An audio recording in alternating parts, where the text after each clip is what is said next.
Well, hello there. I'm Steven from I Wrestled a Bear Once. And I'm John from I Wrestled a Bear Once. And you are watching BareBonesMusic.com. You son of a bitch.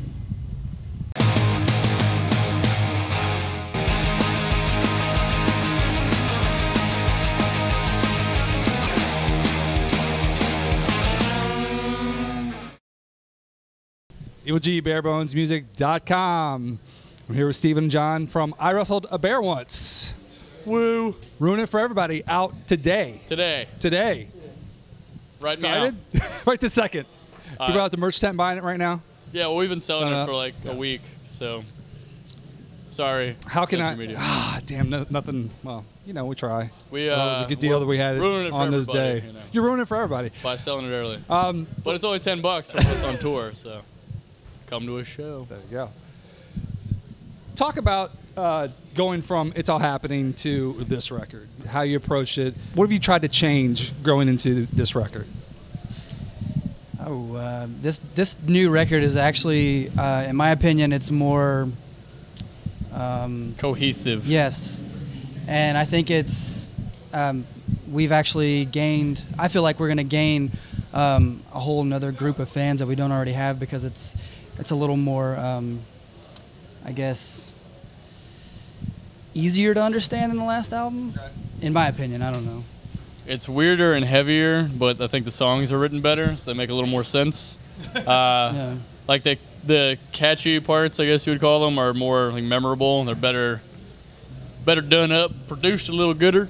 And the heavy parts, like we dropped to an even lower tune and went like 5 steps deeper. So it's weirder because it's heavier, but at the same time we don't really necessarily repeat that much more stuff. But I don't know why. The general consensus is that the songs make more sense, so that's always a good thing, I guess. I normally don't like to say, well, what's your writing process, because it's just kind of a stock question. But I mean, the songs like you guys have, is there a concentrated effort going in to say, we're doing this, or you guys just riffing it out and come up with parts and just see what happens? It just always seems to happen. Like he and I do most of the writing. It's just on our laptops on tour mainly. We use this software called Propellerhead Reason. It's where we do most of the writing on tour. If you can't actually get out a guitar, we'll just do, program the drums and the piano or something. And oftentimes, the piano will end up staying there. We'll just do guitar on top of it or change it to a synth, whatever. And the songs just seem to all happen naturally. We never try to like force anything, saying, oh, we're missing a quirky part or we need a chorusy part. It's just kind of like, this happened. This flowed naturally from this to this when we start piecing things together. Or we're drinking in the basement and someone's like, hey, we should put a surf part right here. So we add a surf part. I mean, we don't ever do it like, we'll sometimes have an idea like that, then it takes like, 8 songs later, we finally find the place to like make it work. So it's never just like copy pasted bullshit in there, because that always sounds unnatural and weird. So I don't know. That's literally the best thing I keep reading about this record is people are like, no matter you hate these guys or not, this record makes a hell of a lot more sense and it's better. So I guess that's good. Critical reaction's been really good to this album. What's fan reaction been like? Well, today, we've just been reading Facebook, and it's wild. Like when the first full length came out, there's a lot of people like, the EP was better. Fuck you guys. Whereas this one, it's nuts. I literally have not. I mean, we're the first people to like get on there and see people talking shit and write back, being like, well, sorry, fuck you. We still check the Facebook and all that. It's been overwhelmingly positive, and like all the, magazine real people reviews have all been way better than the last record. So it's cool when people are writing the reviews. They're actually real musicians or whatever. There's a lot of publications out there. It's like, hey guy, write up some bullshit review about this record, whatever. And you can definitely read them and tell when people could care less. But I'd rather read a bad review about us from someone that actually gives a shit than like a good review from someone who's just like, oh yeah, whatever, I've got 45 reviews to write today, who really cares?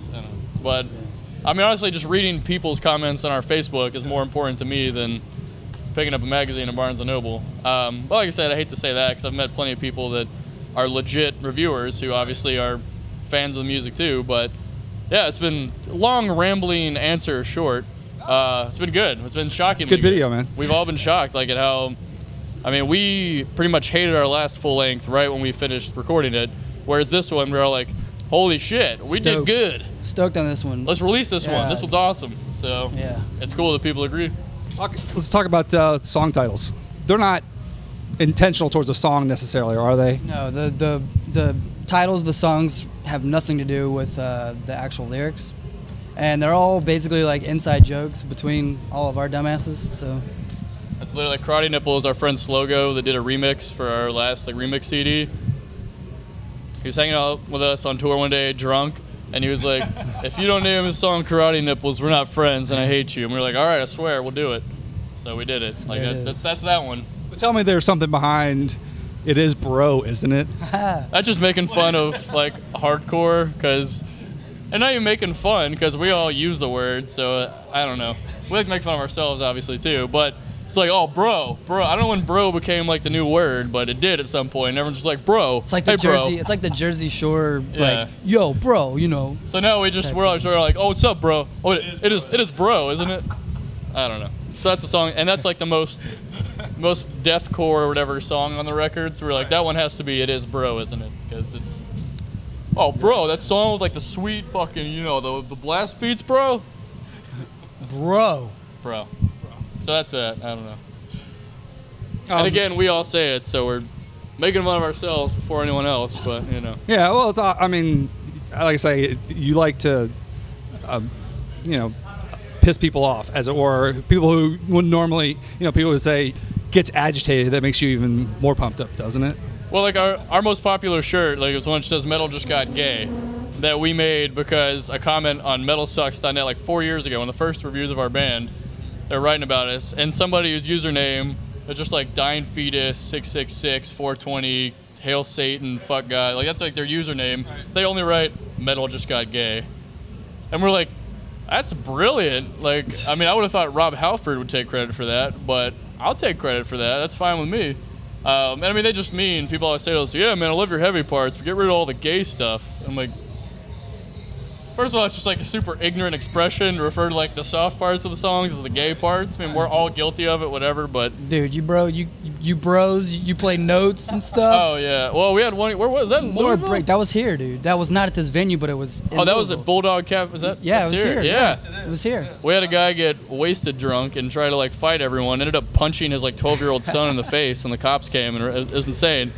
But he was giving a shit for playing notes. He literally was like, you're up there wearing your Vans shoes, playing notes. He's like, I remember when bands were badass and just fucking dun. You guys are all like, meeny notes. Like, literally, this is a speech we got from a guy in a parking lot in Kentucky. I say me. Yeah, I was like, meeny. It's like, I don't know if you've ever heard, I don't claim to be a metal authority, but real metal normally consists of more than open chugging, but what do I know? That was my favorite part, though. He's giving a shit for wearing Vans. He's like, I remember when Vans were awesome, and you queers ruined them for everybody. Basically, we've heard that expression a lot, so that's why the new album is called Ruining It for Everybody. We're ruining music, Vans shoes, flip-flops. Your clothing line. Yeah. Talk about what made you get into that? Just a bunch of dumb shit I wanted to print that the band wouldn't make. Yeah, a bunch of stuff that I liked. I don't know, because I've always kind of done all the merch ideas, I guess, for IWABO, so I love that. I just love design. Oh, and the other thing too was I said if I was going to do it, I was going to donate some of it to like VH1, the Save the Music shit, which is just awesome because it's like, oh, we're cutting the music program and the football team's getting new helmets, which I'm not. The football team should have new helmets, but you shouldn't be cutting the goddamn music program for that because, I mean, I don't know. Statistically proven that if you play music from an early age, you are going to be a more intelligent human being, or if you're involved with music, it increases cognitive ability. You're going to be better at math. You're going to do better at flipping the burgers at Wendy's. Been there, it's fine. I'm not talking shit, but you're going to be better at whatever it is that you're doing in life right now. So play music and kick ass at flipping burgers at Wendy's. Yeah, I mean, dude, a song title. Everyone in this band might as well be. We have had every kind of terrible job. So not judging, just saying whatever it is you're doing. I don't know. So it's just cool that like they literally have saved music programs in an ungodly amount of schools and started them in places that have never had them. And it's like, if one kid on earth, if like me donating like $5, whatever small amount of money I make, it's like buys some kid a violin who's desperately wanted one, you know what I mean? Yeah. Cool. I think that's great. being after this summer tour, this All-Stars tour, what's up next for you guys? Coming into the fall. More tour. Nothing that's been announced yet. Nothing's been announced yet? You want to announce anything and get me in trouble? No, we can. We yelled it.